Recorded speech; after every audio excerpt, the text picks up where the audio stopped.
A huge crowd gathered in the rain Friday to mark an ominous day in American history. They stood outside the Memphis motel where 40 years ago Martin Luther King Jr. was assassinated. Do you remember that day? Not really. I don't know if I went into shock. I mean, my siblings always tell me stories about what took place and do you remember this? And I'm saying, no, I don't.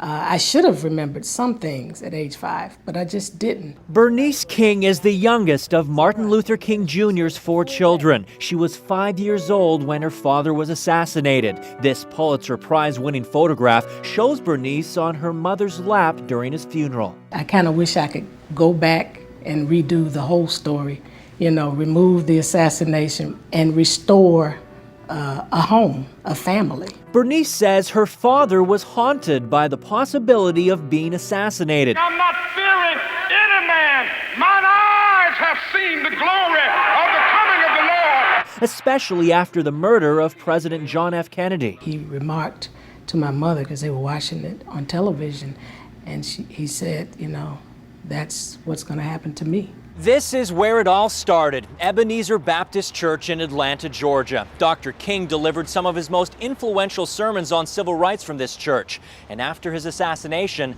this is where King was brought for a final goodbye. I mean, there were throngs of people. Just packed the streets? I mean, there was 150,000 people here that day. I have a dream today. That, of course, was Dr. King's landmark speech. And on the 40th anniversary of his death, his dream is very much alive as Senator Barack Obama vies to become America's first black president. Through his faith, his courage, and his wisdom, Dr. Martin Luther King moved an entire nation. America may be on the verge of electing its first black president. What might your father say about that possibility? I think he would say that the work that they did during the 50s and 60s really laid an important foundation for this happening. This is part of the beginning of fulfilling the dream. Look at me. 35 years later, it still tears me up. It seems that every time Deborah Tate comes close to getting over the pain of her sister Sharon's brutal murder, something happens to bring it all back. I'd really like to know where you get the crazy idea that other people don't want to live. This time it's the new TV movie, Helter Skelter, a harrowing account of 2 shocking mass murders, masterminded by cult leader Charles Manson. At the heart of the story is the brutal slaying of Sharon Tate, who was 8 months pregnant with the child of her husband, director Roman Polanski. She was one of the last to go. She was pleading for her baby's life. Sharon Tate lived and died here in the Hollywood Hills, and then suddenly nobody felt safe. Because if anybody led a charmed life, that somebody was Sharon Tate. Excuse me, Mr. Drysdale. She'd appeared in the TV show The Beverly Hillbillies, but her big break came in the movie Valley of the Dolls. There was much more to Sharon than Hollywood saw. They only saw the physical beauty. She was extremely loving, nurturing. When she was a young woman, she would take me with her everywhere, include me in everything she did. Sharon was murdered on the night of August 9th, 1969. Deborah had planned to visit Sharon that night, but her plans changed, and that may have saved her life. I could have been killed. Just like that, Sharon Tate was gone, and though a wild-eyed man named Manson would never again taste a moment of freedom, he did become what Deborah Tate feared he would become, a star behind bars. People who commit heinous crimes are not icons. They are not superstars. But movies such as Helter Skelter, as well as jailhouse interviews and parole board hearings, have kept Charles Manson in the headlines for more than 3 decades. Yes, they should stay in prison for the rest of their lives. This is Deborah Tate testifying at a Manson-related parole board hearing some years ago. She makes it her business to be there every time the man behind her sister's murder comes up for parole. I just wanted to look in his eyes. Believe it or not, I don't think he's crazy as a loon. I think that most everything he does is extremely calculated. And in the end, the enduring legacy of Charles Manson appears to be a trail of pain that never fades. Oh my God, it's absolute devastation. Complete and total devastation. Sharon was my best friend. No one has looked inside this trunk for nearly 40 years, until now. I've never unwrapped this for anybody. This California woman is showing us some priceless family heirlooms. They once belonged to her sister, one of Hollywood's biggest style icons, Sharon Tate. Sharon was the beautiful 60s actress who rose to fame in the classic Valley of the Dolls. But in 1969, Sharon and her unborn child were murdered. She was the most famous victim of the notorious Charles Manson family murders. Sharon's sister Deborah kept her sister's possessions all these years in this trunk. It puts a big warm smile on my face. It's like having her next to me for a few moments. But Deborah says these dresses are too beautiful to keep under wraps any longer.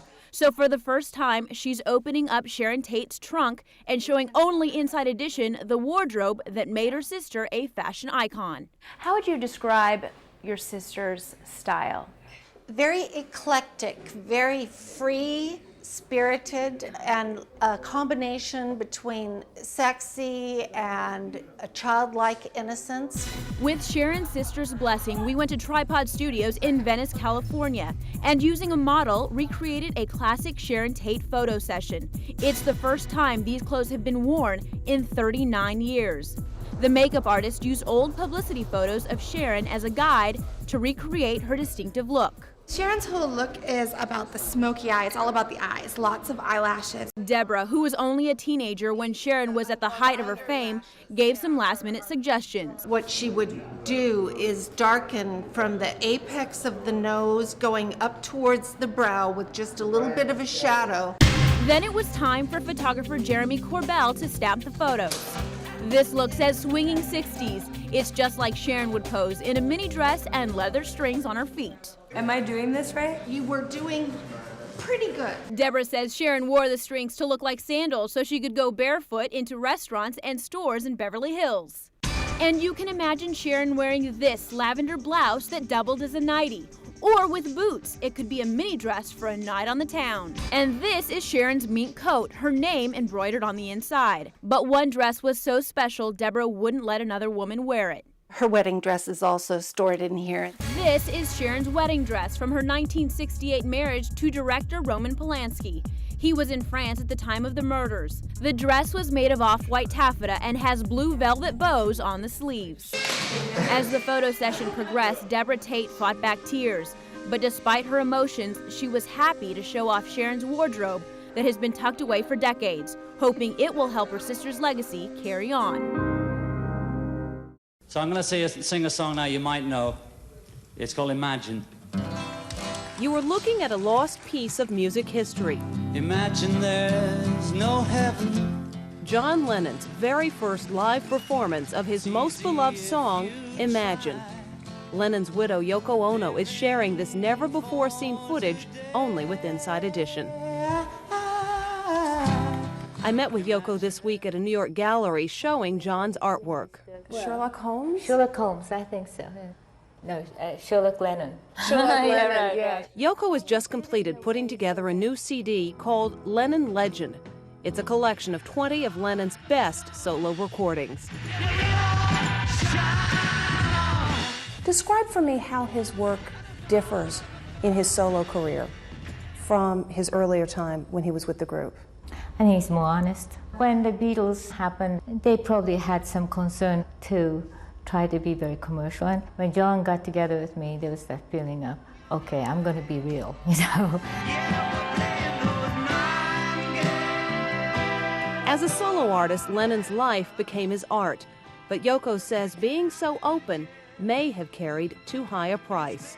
The fact that he was too honest may have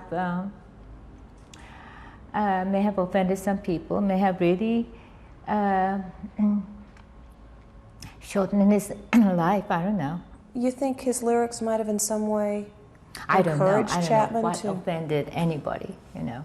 But he was very upfront, extremely kind of open to people. I think that sometimes you have to pay a high price for it. And he did it. He just gambled on it, I think. Imagine all In 1970, John recorded what would become his trademark song, Imagine. Soon he was invited to perform it at New York's legendary Apollo Theater. And while introducing the song, John was his usual witty self. Some of you might wonder what I'm doing here with no drummers and nothing like that. Well, you might know I lost my old band, or I left it. Backstage, Aretha Franklin came and said hello to John. I was just watching Aretha and John just sort of chatting away. I thought, it's great, you know, I'm seeing something great. In 1975, John put his solo career on hold to raise his and Yoko's son, Sean. But in 1980 came the comeback album, Double Fantasy. We really felt like we were starting over. And little did we know that it was going to be cut off so quickly. And then the shooting happened. Does it ever make sense? Does anything like that ever? No, I mean, it's just a very sudden thing. It was so sudden, and I think that was